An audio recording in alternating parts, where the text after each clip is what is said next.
Hope ಎಲ್ಲರೂ ಚೆನ್ನಾಗಿದ್ದೀರಾ ಅನ್ಕೋತೀನಿ. ನಾನು ಕೂಡ ತುಂಬಾ ಚೆನ್ನಾಗಿದ್ದೀನಿ. ಇವತ್ತಿನ ಲಾಗ್ ಬಂದು ಅಕ್ಷಯ ತೃತೀಯ. ಇವತ್ತು ಅಕ್ಷಯ ತೃತೀಯ, ಅದು ಹೇಗೆ ಮಾಡಬೇಕು ಮತ್ತು ಏನೇನೆಲ್ಲ ಬಳಸ್ಕೊಂಡು ಮಾಡೋದ್ರಿಂದ ಒಳ್ಳೆಯದಾಗುತ್ತೆ ಅಂತ ಹೇಳ್ಬಿಟ್ಟು ಈ ವಿಡಿಯೋನ ಲಾಗ್ನ ಮಾಡ್ತಾ ಇದ್ದೀನಿ. ಹಾಗೆ ಈ ಲಾಗ್ ಮಾಡೋಕ್ಕಿಂತ ಮುಂಚೆ ಇನ್ನೂ ಯಾರೆಲ್ಲ ಸಬ್ಸ್ಕ್ರೈಬ್ ಮಾಡದೆ ನೋಡ್ತಾ ಇದ್ದೀರೋ ಪ್ಲೀಸ್ ನಮ್ಮ ಚಾನಲ್ನ ಸಬ್ಸ್ಕ್ರೈಬ್ ಮಾಡಿ, ಶೇರ್ ಮಾಡಿ, ಕಮೆಂಟ್ ಮಾಡಿ ಅಂತ ಹೇಳ್ತಾ ಈ ವಿಡಿಯೋನ ಸ್ಟಾರ್ಟ್ ಮಾಡ್ತಾ ಇದ್ದೀನಿ. ಹಾಗೆ ಇವತ್ತಿನ ದಿನ ಬಂದ್ಬಿಟ್ಟು ಚಿನ್ನನೇ ತೊಗೋಬೇಕು ಅಂತ ಇರುತ್ತೆ. ಅಂದರೆ ಚಿನ್ನ ತೊಗೋಬೇಕು ಅನ್ನೋರು ತೊಗೋಬೋದು, ದುಡ್ಡಿರೋರು ತೊಗೋಬೋದು, ಬೆಳ್ಳಿ ಕೂಡ ತೊಗೋಬೋದು. ಅಕಸ್ಮಾತ್ ದುಡ್ಡಿಲ್ಲ ಅಂತಂದರೆ ಕಲ್ಲುಪ್ಪಾಗಲಿ, ಮೊಸರಾಗಲಿ, ಮತ್ತು ಹೆಸರು ಕಾಳಾಗಲಿ, ಮತ್ತು ಕವಡೆ ಆಗಲಿ, ಇವೆಲ್ಲ ಲಕ್ಷ್ಮೀ ಸ್ವರೂಪ, ಮತ್ತು ಮಣ್ಣಿನ ಮಡಿಕೆ ಆಗಲಿ ಅವೆಲ್ಲ ತಂದು ಇಟ್ಟು ಪೂಜೆ ಮಾಡೋದ್ರಿಂದ ಅದು ಕೂಡ ಸಂಪತ್ತು ಮತ್ತು ಆಯಸ್ಸು, ಆರೋಗ್ಯ, ಅಭಿವೃದ್ಧಿ ಆಗುತ್ತೆ.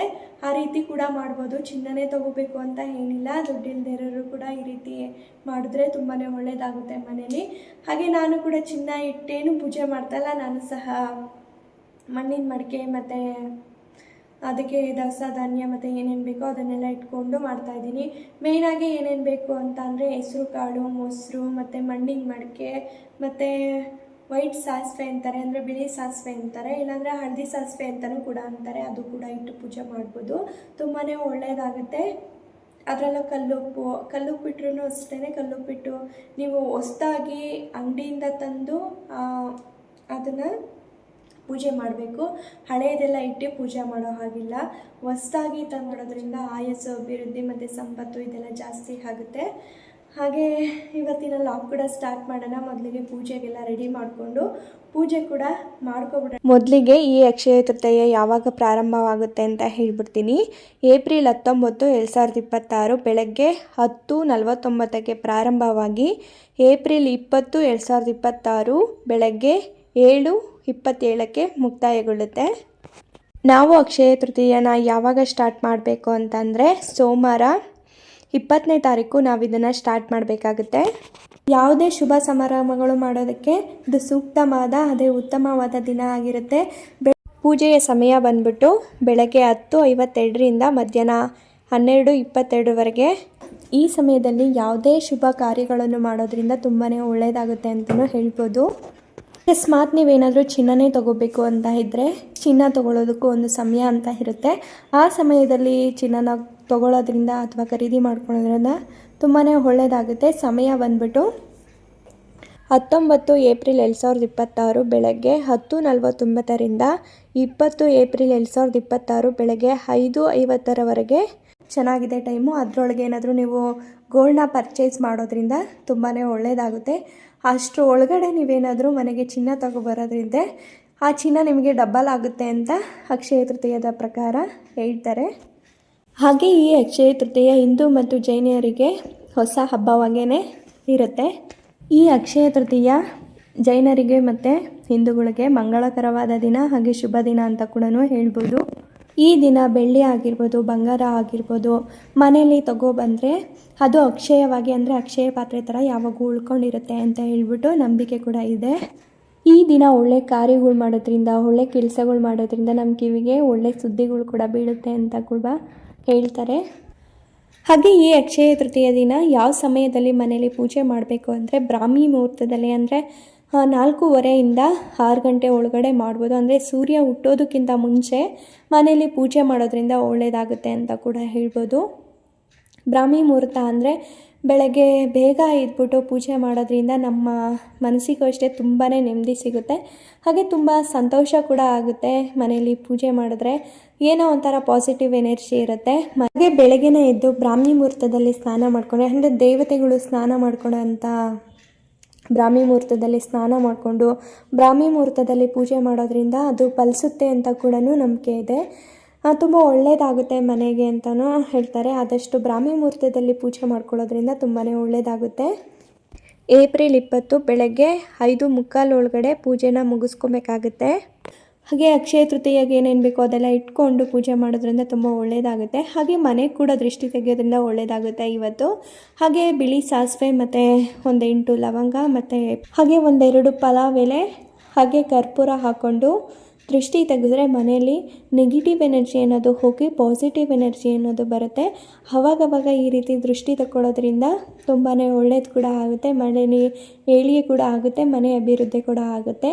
ಈ ರೀತಿ ಮನೆಗಳಲ್ಲಿ ಮನೆ ಮೂಲೆ ಹಾಗೆ ಮನೆ ಸುತ್ತಮುತ್ತ ಈ ರೀತಿ ದೃಷ್ಟಿನ ತೆಗೆಯೋದ್ರಿಂದ ಯಾವುದೇ ರೀತಿಯ ದುಷ್ಟಶಕ್ತಿಗಳ ಪ್ರವೇಶ ಆಗೋದಿಲ್ಲ ಅಂತ ಕೂಡ ಹೇಳ್ತಾರೆ.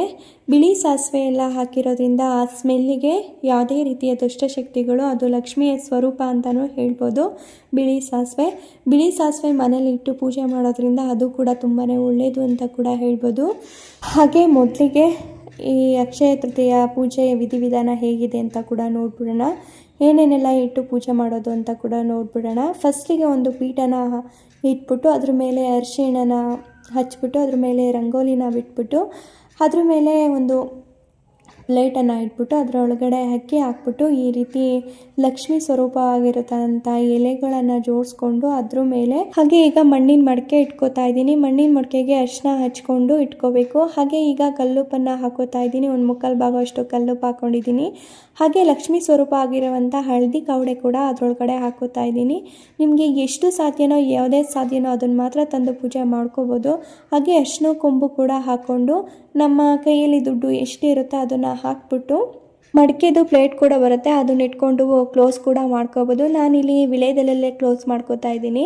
ವಿಳೆದೆಲೆ ಲಕ್ಷ್ಮೀ ಸ್ವರೂಪ ಅಂತ ಹೇಳ್ಬಿಟ್ಟು ವಿಳೆದೆಲೆ ಮೇಲೆ ಇಟ್ಬಿಟ್ಟು ಹಾಗೆ ಅರಿಶಿನ ಕುಂಕುಮ ಇಟ್ಬಿಟ್ಟು ಲಕ್ಷ್ಮೀ ಸೂತ್ರಗಳನ್ನು ಹೇಳ್ಕೊತಾ ಪೂಜೆ ಮಾಡೋದ್ರಿಂದ ತುಂಬಾ ಒಳ್ಳೆಯದಾಗುತ್ತೆ ಅಂತಲೂ ಕೂಡ ಹೇಳ್ಬೋದು. ಹಾಗೆ ಇದರಲ್ಲಿ ನಾವು ಯಾವುದೇ ವಸ್ತುನ ತಗೊಬರೋದಿದ್ರೆ ಅವತ್ತೇ ಖರೀದಿ ಮಾಡಬೇಕು. ಅಂದರೆ ಏಪ್ರಿಲ್ 19 10:45 ಏಪ್ರಿಲ್ 20 ಬೆಳಗ್ಗೆ 7:15 ಒಳಗಡೆ ಈ ವಸ್ತುಗಳನ್ನು ತಂದು ಇಟ್ಟು ಪೂಜೆನ ಮಾಡ್ಕೋಬೇಕು. ಹಾಗೆ ಮೊದಲನೇದಾಗಿ ನಾನು ಮಡಿಕೆ ಬಗ್ಗೆ ಹೇಳ್ತೀನಿ. ಮಣ್ಣಿನ ಮಡಿಕೆ ತಂದು ಮನೆಯಲ್ಲಿ ಇಟ್ಟು ಪೂಜೆ ಮಾಡೋದ್ರಿಂದ ಚಿನ್ನನೇ ತಂದು ಇಟ್ಟು ಪೂಜೆ ಮಾಡಿದಷ್ಟೇ ಅದೃಷ್ಟನ ಕೊಡುತ್ತೆ ಅದು ಮಣ್ಣಿನ ಮಡಿಕೆ. ಹಾಗೆ ಕಲ್ಲುಪ್ಪು ತಂದು ಪೂಜೆ ಮಾಡೋದ್ರಿಂದ ಏನಾಗುತ್ತೆ ಅಂದರೆ ಕಲ್ಲುಪ್ಪು ಸಂಪತ್ತನ್ನು ಆಕರ್ಷಿಸುತ್ತೆ. ಹಾಗೆ ಕವಡೆ ಕೂಡ ನಾನು ತಂದು ಪೂಜೆಗೆ ಇಟ್ಟಿದ್ದೀನಿ. ಹಾಗೆ ಹಳದಿ ಕವಡೆನ ತಂದು ಪೂಜೆ ಮಾಡಿ ಹಾಗೆ ಅದನ್ನು ಲಾಕರಲ್ಲಿ ಇಡೋದ್ರಿಂದ ಆರ್ಥಿಕ ಅಭಿವೃದ್ಧಿ ಹೆಚ್ಚಾಗುತ್ತೆ ಅಂತ ಕೂಡ ಹೇಳ್ಬೋದು.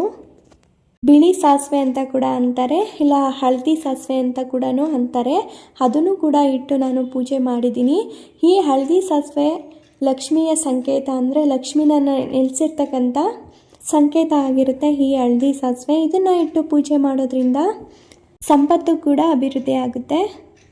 ನಾನು ಈ ಅಕ್ಷಯ ಪಾತ್ರೆಯಲ್ಲಿ ಏನೇನು ಇಟ್ಟಿದ್ದೀನಿ ಅಂದರೆ ಕಲ್ಲುಪ್ಪು ಮತ್ತು ಕವಡೆ ಮತ್ತು ಅರಿಶಿಣದ ಕೊಂಬು ಮತ್ತು ಕಾಸು ಮತ್ತು ಬಿಳಿ ಸಾಸಿವೆನ ಇಟ್ಬಿಟ್ಟು ಪೂಜೆನ ಮಾಡ್ಕೊಂಡಿದ್ದೀನಿ.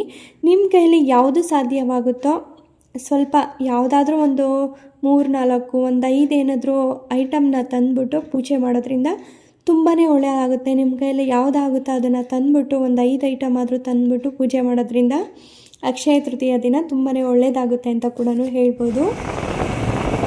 ಹಾಗೆ ಮನೆಯಲ್ಲಿ ಪೂಜೆ ಎಲ್ಲ ಮುಗಿಸಿದಾದ್ಮೇಲೆ ದೇವಸ್ಥಾನಕ್ಕೆ ಹೋಗಬೇಕು ಅನ್ನಿಸ್ತು. ಆದರೂ ಪೂಜೆ ಎಲ್ಲ ಮುಗಿಸಿದಾದ್ಮೇಲೆ ದೇವಸ್ಥಾನಕ್ಕೆ ಹೋಗ್ಬೇಕಂದ್ರೆ ಜಾಸ್ತಿ ನೆಮ್ಮದಿ ಕೂಡ ಸಿಗುತ್ತೆ. ಹಾಗಾಗಿ ದೇವಸ್ಥಾನಕ್ಕೆ ಬಂದು ಹಾಗೆ ಮಂಗಳಾರತಿ ಎಲ್ಲ ತೊಗೊಂಡು ಪೂಜೆ ಏನೂ ಮಾಡಿಸ್ಲಿಲ್ಲ. ಇನ್ನೊಂದ್ಸಲ ಬಂದು ಪ್ರಾರ್ಥನಾ ಅಂತ ಹೇಳ್ಬಿಟ್ಟು ದೇವಸ್ಥಾನಕ್ಕೆ ಬಂದು ಮಂಗಳಾರತಿ ಕೂಡ ತೊಗೊಂಡು ಒಂದು ಸ್ವಲ್ಪ ತಲೆ ತಿಕ್ಕೊಂಡು ಅಲ್ಲೆಲ್ಲ ಜಾಸ್ತಿ ಡಿಸ್ಟರ್ಬೆನ್ಸ್ ಕೂಡ ಆಗ್ತಾಯಿತ್ತು, ವೆಹಿಕಲ್ಸ್ ತುಂಬಾ ಇತ್ತು. ಹಾಗಾಗಿ ಜಾಸ್ತಿ ವಿಡಿಯೋ ಕೂಡ ಏನು ಮಾಡೋಕ್ಕಾಗಿಲ್ಲ. ಇಷ್ಟು ವಿಡಿಯೋನ ಮಾಡಿದ್ದೀನಿ. ಮಂಗಳವಾರ ಶುಕ್ರವಾರ ಬಂತು ಅಂದರೆ ತುಂಬಾ ರಶ್ ಇರುತ್ತೆ. ಈ ದೇವಸ್ಥಾನ ಅಂತೂ ತುಂಬಾ ರಶ್ ಇರುತ್ತೆ. ಹಾಗಾಗಿ ಇವತ್ತು ಬುಧವಾರ ಅಂದರೆ ಅಕ್ಷಯ ತೃತೀಯ ದಿನ ಅಷ್ಟೊಂದೇನು ಕ್ರೌಡ್ ಇರಲಿಲ್ಲ. ಆದರೂ ಆಮೇಲೆ ಜಾಸ್ತಿನೇ ಆದರೂ ನೋಡಿದ್ರಲ್ಲ ನನ್ನ ಅಕ್ಷಯ ತೃತೀಯ ಲಾಗ್ಗೆ ಹೇಗೆಲ್ಲ ಇತ್ತು, ಏನೆಲ್ಲ ಮಾಡಿದೆ ಅಂತ ಹೇಳಿಬಿಟ್ಟು. ನಿಮಗೂ ಈ ವಿಡಿಯೋ ಇಷ್ಟ ಆಗಿದೆ ಅಂತ ಅನ್ಕೋತೀನಿ. ಯಾರೆಲ್ಲ ಕೊನೆವರೆಗೂ ಈ ವಿಡಿಯೋನ ನೋಡಿದ್ದೀರೋ ಅವರಿಗೆ ತುಂಬಾ ಧನ್ಯವಾದಗಳು. ಇನ್ನೂ ಯಾರೆಲ್ಲ ಸಬ್ಸ್ಕ್ರೈಬ್ ಮಾಡಿ ನೋಡ್ತಾ ಇದ್ದೀರೋ ಪ್ಲೀಸ್ ಸಬ್ಸ್ಕ್ರೈಬ್ ಮಾಡ್ಕೊಳ್ಳಿ. ಥ್ಯಾಂಕ್ಸ್.